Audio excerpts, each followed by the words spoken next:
Dalam nama Tuhan Yesus bersaksi. Dalam nama Tuhan Yesus saya bersaksi. Dalam nama Tuhan Yesus saya bersaksi. Dalam nama Tuhan Yesus saya bersaksi. Dalam nama Tuhan Yesus membagikan jalan dari hidup saya. Dalam nama Tuhan Yesus saksi. Dalam nama Tuhan Yesus saksi.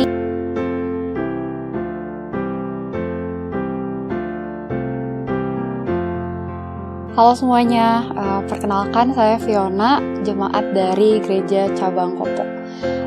Jadi dalam nama Tuhan Yesus hari ini saya mau bersaksi tentang perjalanan saya selama saya diberi kesempatan menjadi seorang pianis ya, pelayanan pianis di Gereja Kopo. Jadi balik dulu ya mungkin ke masa saya kelas 3-4 SD gitu. Jadi saya ini sedari kecil memang awalnya tuh nggak suka sama piano ya, jadi nggak kepikiran lah pengen main piano segala macam gitu.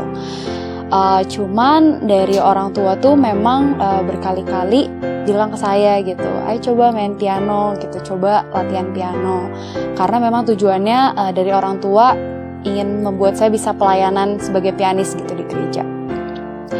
Sempat saya tertarik sedikit gitu ngeliat piano, kayaknya asik deh gitu. Akhirnya saya mencoba nih les piano, waktu itu kebetulan dengan seorang jemaat juga dari gereja.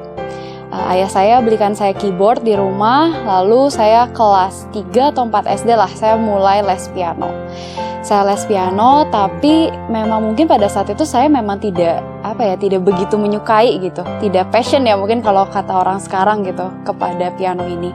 Hingga akhirnya selama saya les itu saya nggak pernah serius gitu, entah dari latihan, entah dari PR-PR yang dikasih gitu ya sama jemaat yang membantu mengeleskan saya ini gitu. Saya nggak pernah serius gitu melatihnya. Jadi alhasil setiap kali ketemu diulang lagi gitu. Jadi bisa dibilang kurang ada progres lah gitu. Sampai dari kelas 3-4 itu kan saya terus les ya. Saya sempat berkali-kali bilang ke mama kayak, aduh udah deh pengen berhenti les piano, udah nggak suka gitu pokoknya. Tapi mama saya dan papa saya tetap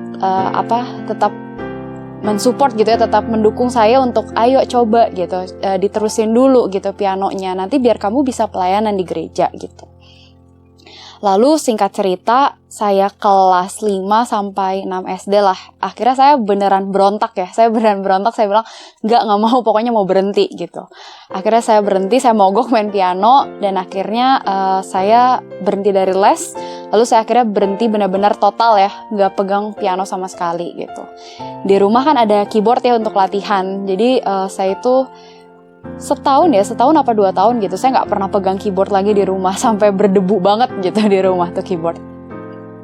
Lalu seiring berjalannya waktu tiba-tiba saya kelas 7 SMP mau naik ke kelas 8, saya itu melihat piano di gereja ya. Entah apa yang terjadi, tapi saat saya melihat piano di gereja ya, saya merasakan perasaan yang rasanya kangen banget saat melihat piano di gereja itu ya. Dan saya waktu itu memutuskan untuk coba main piano lagi gitu. Saya coba main piano dan entah kenapa saat itu saya merasa kok saya suka ya sama piano gitu. Kok saya suka lagi gitu ya. Dan waktu itu saya mikirnya mungkin emang saya masih labil juga gitu ya. Tapi dari minggu ke minggu itu saya merasa semakin penasaran gitu ya dengan piano di gereja, dan entah kenapa rasanya rindu gitu. Hingga akhirnya saya mulai main piano. Tapi saya main pianonya itu saya latihan sendiri gitu. Kenapa? Karena saya takut ya kalau ketahuan sama mama waktu itu nanti suka dibercandain gitu. Katanya nggak mau main piano, sekarang main piano lagi gitu. Jadi akhirnya saya main diem-diem gitu. Biasanya saya main setelah kebaktian pagi, biasa kan ada makan siang, lalu dari makan siang itu biasa suka ada jam kosong dulu ya. Nah biasa saya naik ke atas lalu saya main piano gitu. Atau enggak saat habis kebaktian sore, saat orang tua saya masih mengobrol di bawah, kadang saya suka iseng gitu naik ke atas main piano. Dan saya merasa masa-masa itu masa-masa di mana saya lumayan rajin ya latihan piano dengan piano di gereja. Saya merasa itu suatu momen terindah sih dalam hidup saya gitu. Entah kenapa rasanya Tuhan itu dekat banget sama saya gitu saat saya bermain piano gitu. Dan yang saya mainkan memang cuma lagu rohani saja gitu, lagu di kidung rohani gitu. Dan entah kenapa saya merasa saat itu ya merasa sangat bisa dibilang cukup lancar gitu untuk seseorang yang sudah cukup lama nggak bermain piano lagi gitu.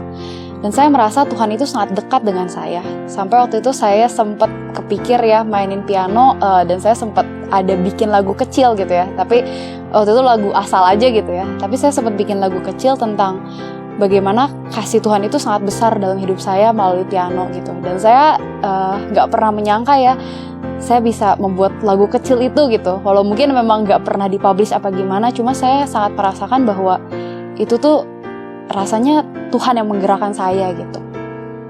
Sampai akhirnya saya naik ke kelas 9 tengah ya kalau nggak salah, saya juga agak rada lupa ya.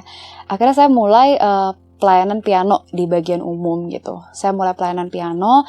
Pada awalnya saya senang-senang saja gitu ya. Saya bisa pelayanan gitu di gereja. Namun seperti iman ya, pelayanan pun ada pasang surutnya ya, naik turunnya. Sampai saat itu saya pernah berpikir, karena memang di gereja Kopo ini agak kekurangan pianis gitu ya. Jadi saya sempat berpikir, kenapa sih saya terus gitu yang main piano gitu? Kenapa kalau nggak saya, ada teman saya lain juga ya jemaat di sini gitu? Kenapa kalau nggak saya, teman saya gitu? Kayak dikit-dikit saya lagi gitu. Saya sempat berpikir seperti itu.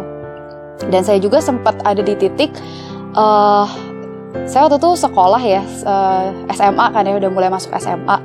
Di sekolah saya itu suka ada kebaktian, kalau kebaktian sekolah gitulah ya, kebaktian murid biasa, dan biasanya ada piano di situ. Dan teman-teman saya itu yang bisa main piano tuh kadang bisa main pianonya sampai improvisasi segala macam gitu ya. Dan saat saya ditanya, kamu bisa nggak main piano? Saya bilang iya bisa gitu. Tapi saya nggak pernah yang bisa sampai sejago mereka gitu, sampai bisa improvisasi segala macam gitu ya. Dan saya cuma bisa lagu gereja aja gitu. Dan saat itu saya berpikir, sempat ya kepikir gitu ya, aduh teman-teman lain bisa show off gitu ya, kok saya nggak bisa sih, saya cuma bisa main lagu gereja doang gitu ya. Sempat beberapa kali latihan sendiri gitu ya, tapi tetap entah kenapa ya saya merasa kemampuan saya stagnan aja gitu di situ gitu. Lalu sampai pada akhirnya seiring bertambahnya usia gitu ya, dan seiring bertambahnya waktu, saya juga banyak ngobrol dengan beberapa jemaat di sini. Sampai waktu itu saya ngobrol dengan salah satu guru agama di sini dan juga diaken.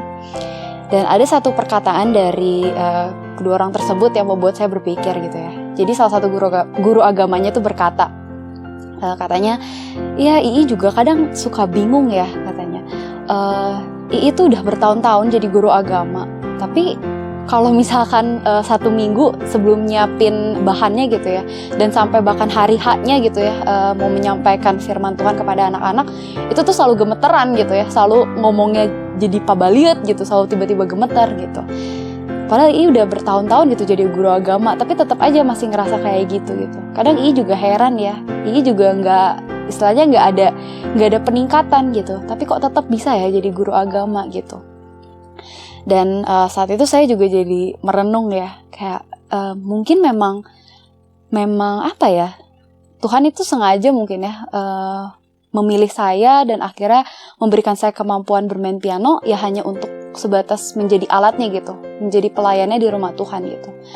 Saya jadi berpikir ya, kalau misalkan saya dikasih kemampuannya lebih ya, mungkin pada saat itu saya jadi jatuhnya bisa show off ke teman-teman dan jatuhnya sombong gitu. Jadi yang saya berikan lewat kemampuan saya itu bukan untuk kemuliaan Tuhan gitu, tapi untuk kemuliaan diri saya sendiri gitu. Lalu ada diaken juga yang sempat berkata ya, kalau semakin lama kita pelayanan, kita juga akan semakin sadar gitu, kalau sebenarnya kita ini tuh cuma alat gitu. Kita cuma alat Tuhan yang sebenarnya kita tuh nggak punya kemampuan apa-apa. Tapi ketika kita bisa menginjili, kita bisa melayani, kita bisa punya kemampuan A, B, C, D, itu sebenarnya pemberian dari Tuhan gitu. Kita mah sebenarnya kosong, kita nggak punya apa-apa gitu. Maka dari itu, kenapa dalam pelayanan itu sebaiknya kita nggak usah fokus sama yang namanya hasil gitu. Jangan mikirin, kenapa sih kalau penginjilan nggak ada jemaat luar gitu, atau misalnya nggak ada orang luar gitu ya, akhirnya bisa datang ke gereja kita gitu. Atau mungkin kenapa saat penggembalaan kok rasanya jemaat nggak ada yang bertumbuh juga gitu, nggak ada yang malah biasa-biasa aja gitu. Atau mungkin saat kita membawakan firman Tuhan gitu ya sebagai guru agama, kok kayaknya anak-anaknya nggak ngerti gitu ya. Dan di saat itulah saya belajar bahwa kita jangan fokus kepada hasilnya, tapi justru saat kita mempersiapkan pelayanan itu, saat kita memulai pelayanan itu, bahkan sampai akhirnya kita membawakan pelayanan itu, ada nggak sih proses pertumbuhan rohani yang kita alami bersama Tuhan gitu. Dan di saat itu saya jadi banyak merenung ya, saya berpikir bahwa iya ya, mungkin saya bermain piano, saya nggak pernah skill saya nggak makin jago ya, mungkin memang itu semua pemberian dari Tuhan gitu. Saya juga sebenarnya nggak bisa apa-apa gitu ya. Kalau dipikir-pikir bertahun-tahun, nggak bertahun-tahun ya, maksudnya 1-2 tahun nggak pernah latihan piano sama sekali gitu. Tapi tiba-tiba bisa diberi kesempatan untuk akhirnya pelayanan lagi gitu. Itu sebenarnya kemampuan dari siapa sih gitu? Dari Tuhan gitu. Dan saya sangat merasakan ya bahwa sebagai umat Tuhan itu kita harus rendah hati ya, terutama rendah hati kalau kita ini tuh cuma alat Tuhan gitu. Jangan fokus kepada hasil dari pelayanan kita, tapi sepanjang prosesnya kita melayani Tuhan itu kita dapat apa sih gitu. Apakah iman kita, apakah rohani kita itu bertumbuh bersama Tuhan. Masalah hasil mah itu bonus gitu ya daripada Tuhan. Dan puji Tuhan, puji syukur saya mendapatkan pengalaman itu ya selama saya pelayanan, dan akhirnya saya bisa membagikannya kepada saudara-saudari pada hari ini gitu. Jadi kiranya segala apa yang sudah saya ucapkan ini boleh menjadi kemuliaan bagi nama Tuhan, dan kiranya kesaksian ini boleh bermanfaat bagi kita semua. Segala kemuliaan bagi nama Tuhan. Amin.